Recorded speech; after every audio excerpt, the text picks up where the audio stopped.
Welcome back to Sow, Grow and Cook. It's early October and there's still quite a lot going on in the polytunnel. And today I'm going to show you some of the jobs that I'll be getting up to this week. This summer I've had a really fantastic crop of peppers. Previous years I've tried and they've grown to be small. This summer I've done really well with peppers and aubergines and chilies. I think it's because we had a very warm July, and even though I had to come out most evenings and water in the polytunnel, things grew particularly well. That and maybe the goat muck mulch that I put when I planted the plants. So here we are in early October and I've still got peppers to harvest. Today I'm going to pick some of the red ones of the California Wonder. We've got one that's really nice, and we've got some chilies as well, and something called citrina and lunchbox, sweet lunchbox. And I'm going to use these to make stir fries and other lovely dishes. Now, where did I put my container? Some little ones here, and let's get some of these chilies. It's still relatively mild and we've not had any frosts, and the polytunnel is good at protecting heat-loving plants from rain and wind, but not always so good at keeping frost off them. It will to a certain degree, but you would have to put additional protection on plants if you wanted them not to get frosted or affected by the cold.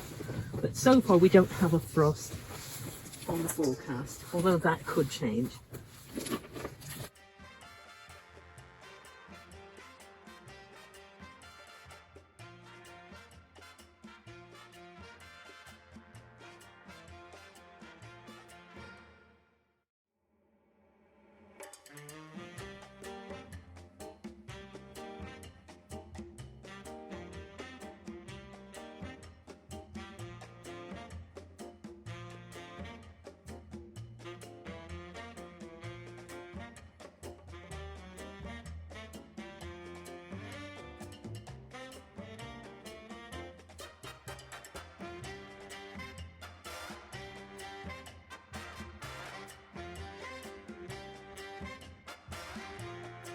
Now, not all of the borlotti are ready to pick.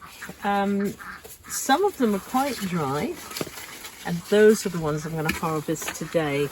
The others I'm going to leave until they're as dry as these.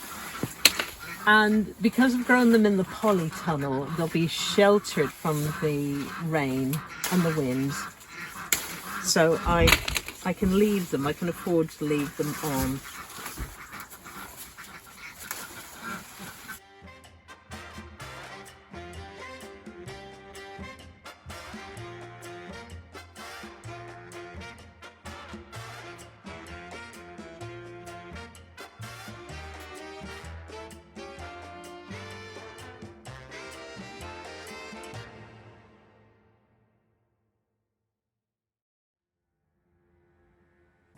So drying them is better for me in terms of storage, but you can pick them at an earlier stage when the pods are still pinkish red, and use the beans when they're a little bit fresher, and they call that demi-sec or half-dried. But if I was going to do that, I'd have to store those in the freezer until I was ready to use them. And they do take up quite a lot of space when they're fresh. And I'm throwing them around, so there you go. Okay. Well, these aren't all of the borlotti beans, but these were some of the dry ones. So I'll be shelling these now. And once I've shelled them, I will put them on a flat tray in a warm room and let them dry further before storing them in a glass jar for future use. Whoops! A runaway bean.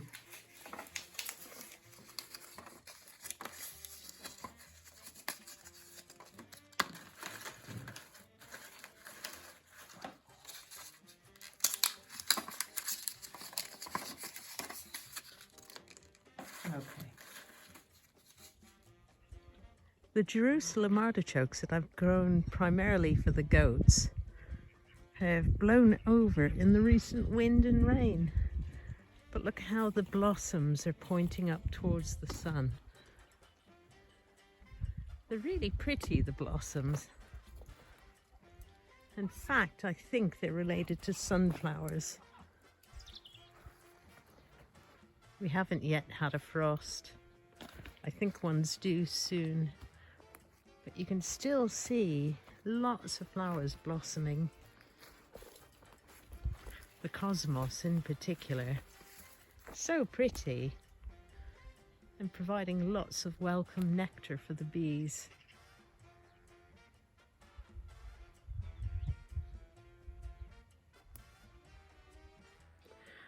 Next on my list of jobs for October is planting some garlic.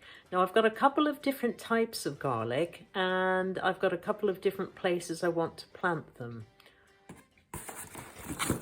I've got about 60 elephant garlic cloves, some of which I'm going to plant in the polytunnel and some of which I'm going to plant outdoors. They're actually very cold and wet resistant and I've had success growing them undercover and in the polytunnel. The reason I do both is I like to just hedge my bets. The ones in the polytunnel will mature a little bit earlier so I can harvest those sooner. And if we have a particularly wet winter, these will stay a little bit drier and okay, they're not so susceptible to rot, but there is a limit to what they will tolerate, I suppose. Okay, so we've got some of those. I've got some bulbs of some hardneck white organic garlic. Again, some of which I'll plant in the polytunnel and some I will plant out in one of my no-dig raised beds. Now, garlic needs a period of cold weather to help bulb formation. I didn't realize this. I always assumed that garlic grew in warm countries and needed a lot of warmth in order to produce good-sized garlic bulbs. But no, they actually need cold to help them form decent-sized bulbs. So frost isn't going to hurt them. Let's get started.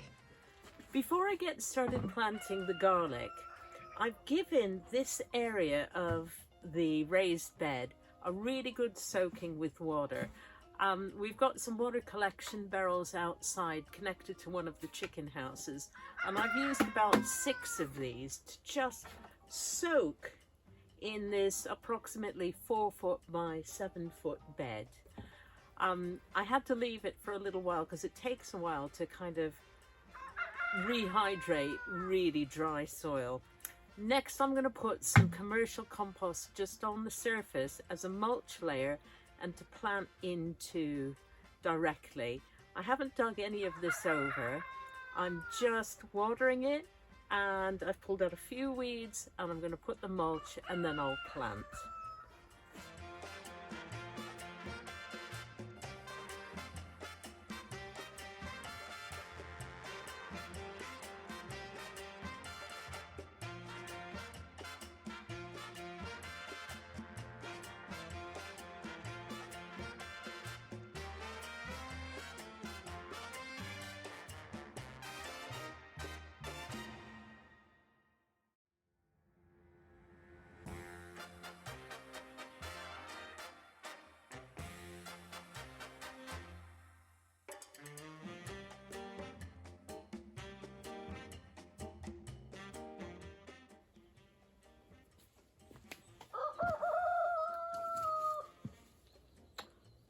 Right, if I'm planting the elephant garlic, I think the dibber might be too small.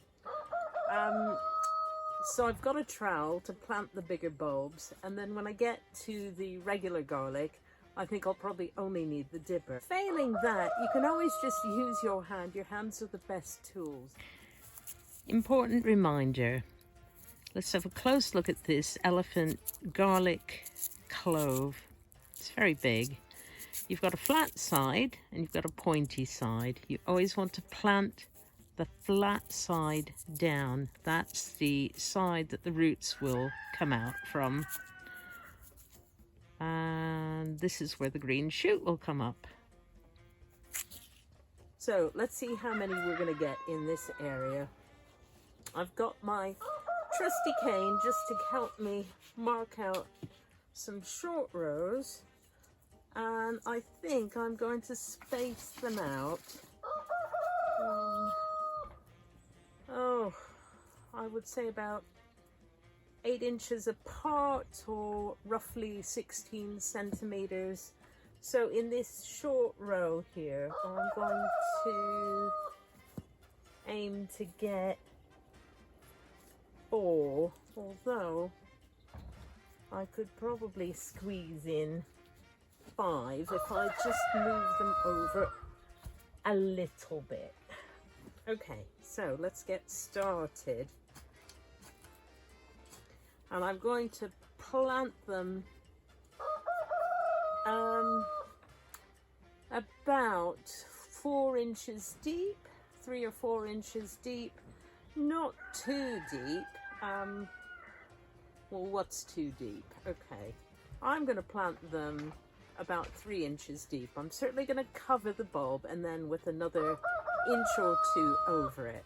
So we're talking 3 times 2, 6, 7, about 7 or 8 centimeters deep.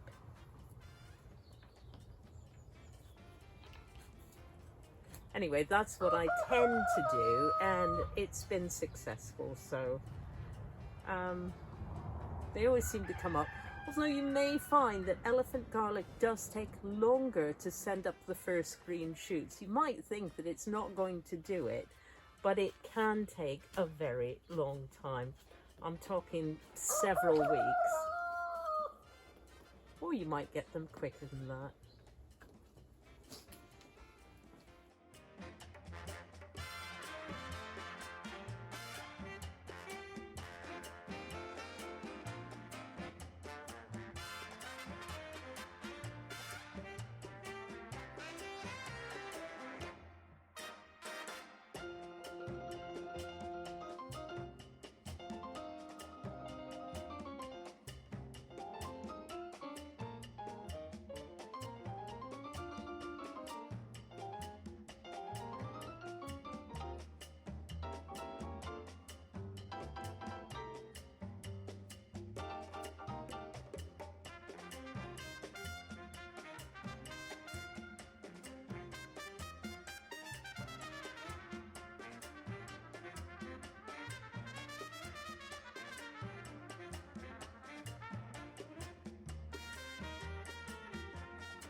Right, I'm going to start planting the regular garlic now, and the same kind of principles apply, but as these are smaller, I'm going to plant them slightly closer together.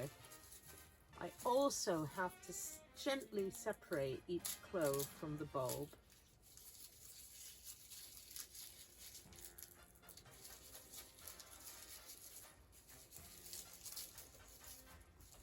It's 1, 2, 3, 4, 5,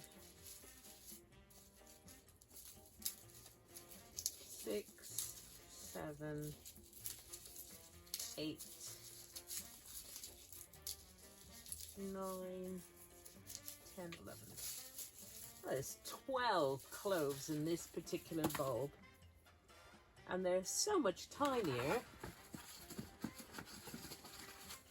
compared to the elephant garlic cloves.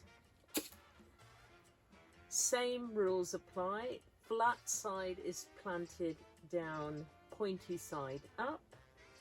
But instead of planting 4 or 5 big elephant garlic cloves, I'm going to put 1, 2, 3, 4, 5, 6, 7,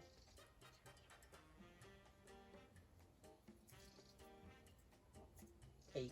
I'm going to put 8 in the short rows.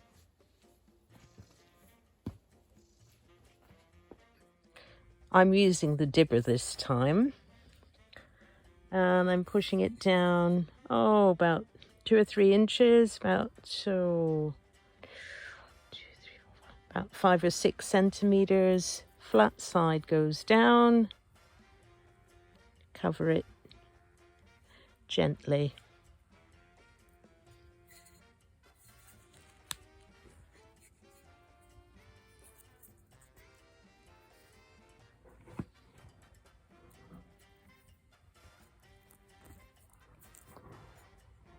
Using my hand that time.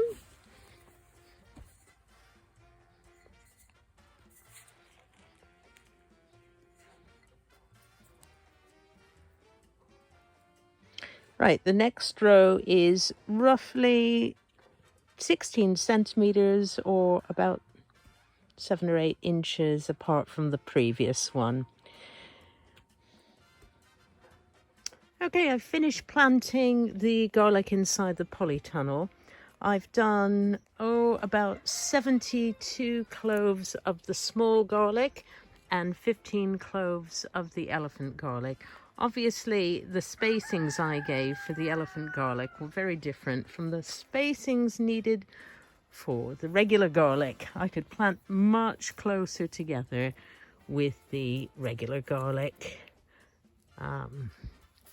Now, if you're planting undercover like I have done for these, there's not a lot of maintenance to do except for ensure that the soil does not get bone dry, because they do need moisture in order to grow even over the winter.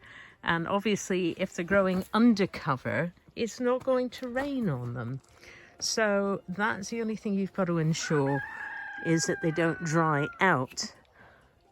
If you're planting them outdoors, then you don't have that to worry about, because you're going to get the sort of outdoor moisture, rain, what have you, dew in the mornings, and that should keep it well hydrated. As they grow and as they're getting close to being harvested, early summer, undercover, it might be a bit quicker. Don't water them too much. They need to dry out a little bit. And if you overwater them, they can start to get a bit of rot on them. So that's all we've got for today. Let me know in the comments below what sort of jobs you're doing this October in the garden. I know for those of you who live in the southern hemisphere, you're getting well into spring and you're just starting to grow things. Whereas our season is kind of slowing down for the winter. So I'd love to hear from both sides, northern hemisphere and southern hemisphere. Thank you very much for watching, and if you haven't already, don't forget to like and subscribe. Bye for now.